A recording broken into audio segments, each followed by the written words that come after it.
समुद्र मंथन एक प्रसिद्ध हिंदू धर्म पौराणिक कथा है। ये कथा भागवत पुराण, महाभारत तथा विष्णु पुराण में आती है। श्री सुखदेव जी बोले, हे राजन, राजा बलि के राज्य में दैत्य, राक्षस तथा दानवती प्रबल हो उठे थे। उन्हें शुक्राचार्य की शक्ति प्राप्त थी। इसी बीच दुर्वासा ऋषि के श्राप से देवराज इंद्र शक्तिहीन हो गए थे। असुर राज बलि का राज्य तीनों लोकों पर था। इंद्र सहित देवतागण उससे असुर से भयभीत रहते थे। इस स्थिति के निवारण का उपाय केवल वैकुंठनाथ विष्णु ही बता सकते थे। अतः ब्रह्मा जी के साथ समस्त देवता भगवान नारायण के पास पहुँचे। उनकी स्तुति करके उन्होंने भगवान विष्णु को अपनी विपदा समस्या सुनाई।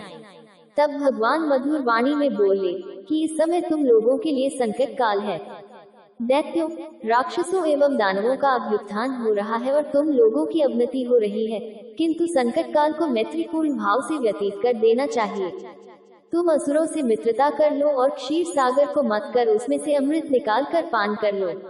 असुरों की सहायता से यह कार्य सुगमता से हो जाएगा। इस कार्य के लिए उनकी हर शर्त मान लो और अंत में अपना काम निकाल लो। अमृत पीकर तुम अमर, कभी न मरने वाला हो जाओगे और तुम में असुरों को मारने का सामर्थ्य आ जाएगा। भगवान विष्णु के आदेशानुसार इंद्रदेव ने समुद्र मंथन से अमृत निकलने की बात बलि को बताया।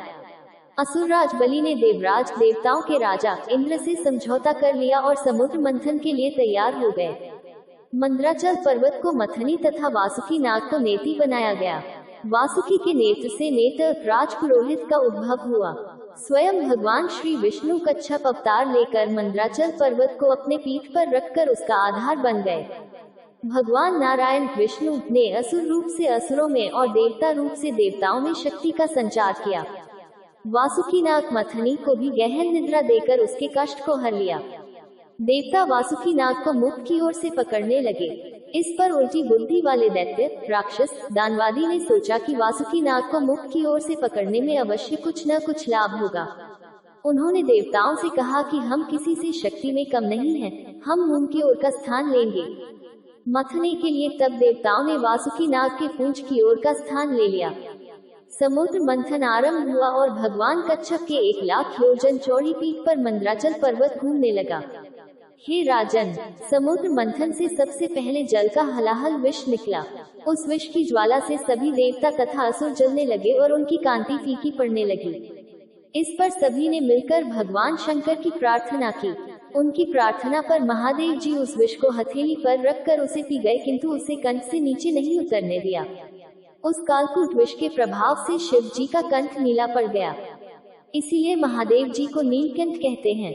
उनकी हथेली से थोड़ा सा विष जहर पृथ्वी पर टपक गिर गया था, जिसे नाग, बिच्छू आदि विषैले जंतुओं ने ग्रहण कर लिया। विष को शंकर भगवान के द्वारा पान ग्रहण कर लेने के पश्चात फिर से समुद्र मंथन प्रारंभ हुआ। दूसरा रत्न कामधेनु गाय निकली, जिसे ऋषियों ने रख लिया। फिर उच्च श्रवा घोड़ा निकला, जिसे असुरराज बलि ने रख लिया। उसके बाद ऐरावत हाथी निकला, जिसे देवराज इंद्र ने अपना वाहन बना लिया। ऐरावत के पश्चात कौस्तुभ मणि समुद्र से निकली, उसे विष्णु भगवान ने रख लिया। फिर कल्पवृक्ष निकला और रंभा नामक अप्सरा निकली। इन दोनों को देवलोक में रख लिया गया। आगे फिर समुद्र को मथने से महालक्ष्मी जी निकली। महालक्ष्मी जी ने स्वयं ही भगवान विष्णु को वर लिया। उसके बाद कन्या के रूप में वारुणी प्रकट हुई, जिसे असुरों ने ग्रहण किया। फिर एक के पश्चात एक चंद्रमा, पारिजात वृक्ष तथा शंख निकले और अंत में धन्वंतरी वैद्य अमृत का घट लेकर प्रकट हुए। धन्वंतरी के हाथ से अमृत को असुरों ने छीन लिया और उसके लिए आपस में ही लड़ने लगे। देवताओं के पास दुर्वासा के शापवश इतनी शक्ति रही नहीं थी कि वे असुरों से लड़कर उस अमृत को छीन सके, इसलिए वे निराश खड़े हुए। उनका आपस में लड़ना देखते रहे।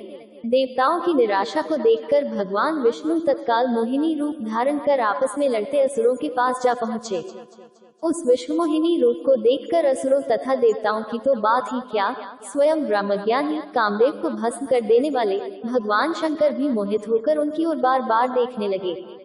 जब असुरों ने उस नवयौवना सुंदरी को अपनी ओर आते हुए देखा, तब वे अपना सारा झगड़ा भूलकर उसी सुंदरी की ओर कामासक्त मोहित होकर